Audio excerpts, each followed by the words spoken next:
7 सितंबर सन 2020 यह एक ऐसा दिन था जब उज्जैन के जाने माने गैंगस्टर दुर्लभ कश्यप पर चाकू से 30 से 35 बार हमला कर एक ग्रुप द्वारा जान ले ली जाती है। नमस्कार साथियों, आज के वीडियो में हम जानेंगे कि उस रात को चाय की दुकान में क्या हुआ था और दुर्लभ कश्यप की हत्या किसने की थी और इतनी छोटी सी उम्र में दुर्लभ कश्यप इतना बड़ा गैंगस्टर कैसे बना। तारीख 8 नवंबर सन 2000।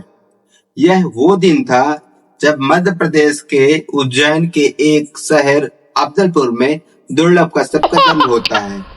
दुर्लभ कश्यप की माता का नाम पद्मा था जो एक स्कूल टीचर थी और उनके पिता का नाम मनोज कश्यप था जो बिजनेसमैन थे। बच्चे का नाम दुर्लभ इसके माता पिता ने इसलिए रखा था कि इन्हें कई मन्नतों के बाद एक संतान की प्राप्ति हुई थी।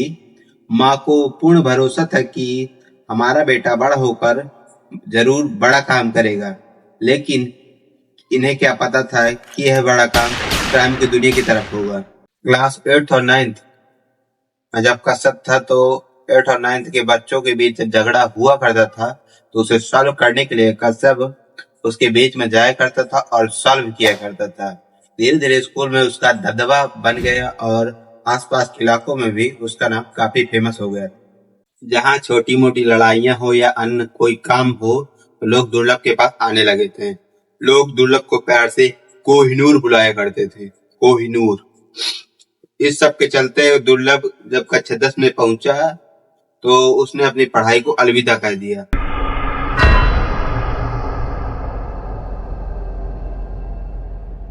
समय तक दुर्लभ को यह बात समझ आ गई थी कि उसे किस काम को करने में ज्यादा खुशी मिलती है और अब दुर्लभ की सोच यह बन गई थी कि उसे उज्जैन का या कहूँ कि गैंगस्टर की दुनिया का सबसे बड़ा डॉन बनने की इच्छा तो उसके दिल में आ गई थी।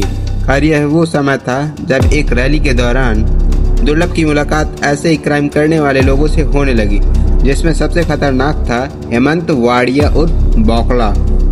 अब इस बौखला से मिलने के बाद दुर्लभ ने फिर कभी पीछे मुड़कर नहीं देखा और पूरी तरीके से अपराध की दुनिया की तरफ अपना कदम आगे बढ़ा चुका था। और इन्हीं सब के चलते उसने अपनी खुद की कंपनी बना ली जिसका नाम था डी कंपनी।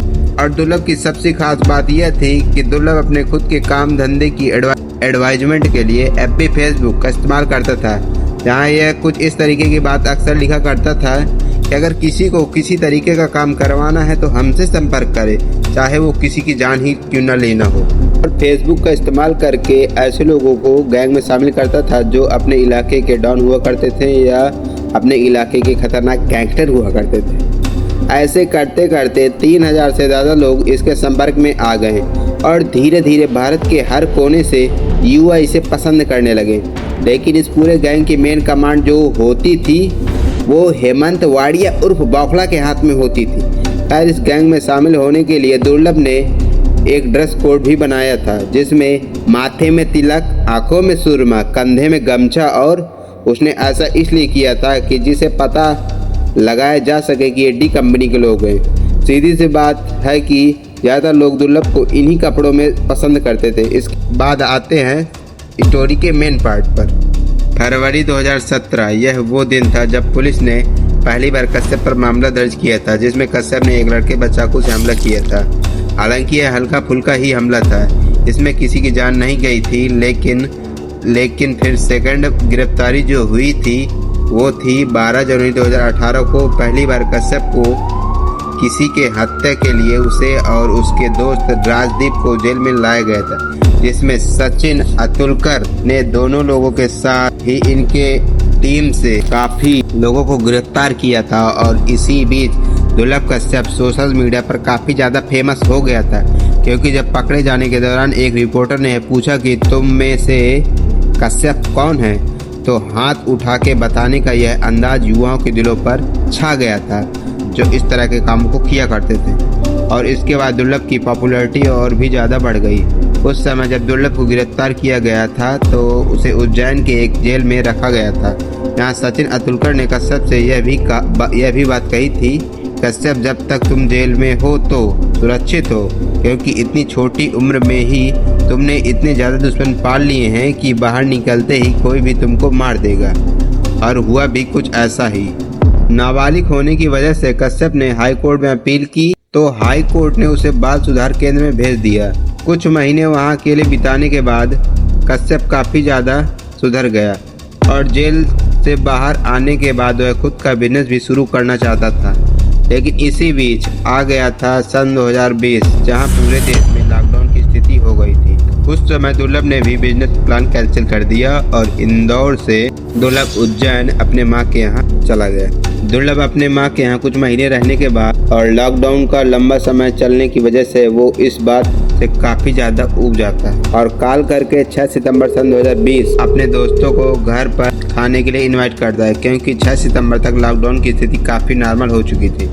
इसके बाद दुर्लभ के सभी दोस्त उसके घर आते हैं और रात का खाना खाते हैं और कुछ बातचीत करते हैं। तभी दुर्लभ के दोस्त का मन बाहर जाकर चाय और सिगरेट पीने का करता है। लेकिन दिक्कत यह थी कि इस समय के रात के 1 बज चुके थे और रात के 1 बजे चाय की दुकान बंद हो जाती है। तभी इनमें से एक दोस्त यह कहता है कि मैं अभी हेलावाड़ी क्षेत्र से आ रहा हूँ और मैं एक दुकान को जानता हूँ, तो हेलावाड़ी में रात भर खुली रहती है। तभी करीब रात के 1 बजे सभी अपनी बाइक उठाकर निकल पड़ते हैं, जहां सभी पहुंचकर चाय पी रहे होते हैं। इस चाय की दुकान को केकेसी ग्रुप का लीडर रमेश भाई चलाता था, जिसका नाम था अमन भूरा। शायद कश्यप के यहाँ होने की खबर इसी ने केकेसी ग्रुप को पहुंचाई थी।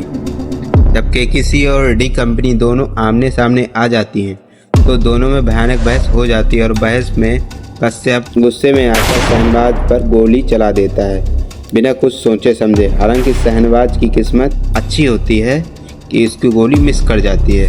शहनवाज के गिरते ही बाकी लोग कश्यप पर हमला कर देते हैं। कश्यप के दोस्तों के पास कोई हथियार न होने के कारण सभी दोस्त वहां से भागने लगते हैं और भागने में सफल हो जाते हैं। लेकिन कश्यप फंस जाता है। फंसने का मुख्य कारण है कि कश्यप को ही उन्हें टारगेट करना था। जब कश्यप फंस जाता है तो किसी ग्रुप के सभी मेंबर शहनवाज, राजा, सिराज, बाबा चारों तरफ से घेर लेते हैं और कश्यप को 30 से 35 बार चाकू से हमला करते हैं। उसे इतनी बुरी तरीके से घायल कर देते हैं कि शब्दों में बताना यह असंभव। फिर वहीं पास में खड़े चाय वाले ने कोई कसर नहीं छोड़ी और उसने यह कहा कि इसे आज ही पूरी तरह से मार डालो, नहीं तो आगे चल के यह बहुत बड़ी प्रॉब्लम खड़ी कर देगा। खैर इस समय रात के 2 बज रहे थे। सब अपने अपने घरों में सो रहे थे और केकेसी के लोग अपना काम खत्म करके चुपचाप वहां से चले जाते हैं। और सुबह पुलिस को कश्यप की बॉडी यहाँ पर बिना शर्ट के ऐसी हालत में मिली। एक छोटे से चौल में पूरे शरीर पर कई बार चाकू से वार किया गया था। पूरा शरीर खून से लथपथ था। यह बताना तो बहुत ज़्यादा मुश्किल है कि कितनी दूर तक उसे दौड़ाकर मारा गया। खैर अगर उस दिन कश्यप के दोस्त थोड़ी सी और हिम्मत दिखाते तो कश्यप शायद आज जिंदा होता। लेकिन बात वही कि बुरे काम का बुरा नतीजा होता है।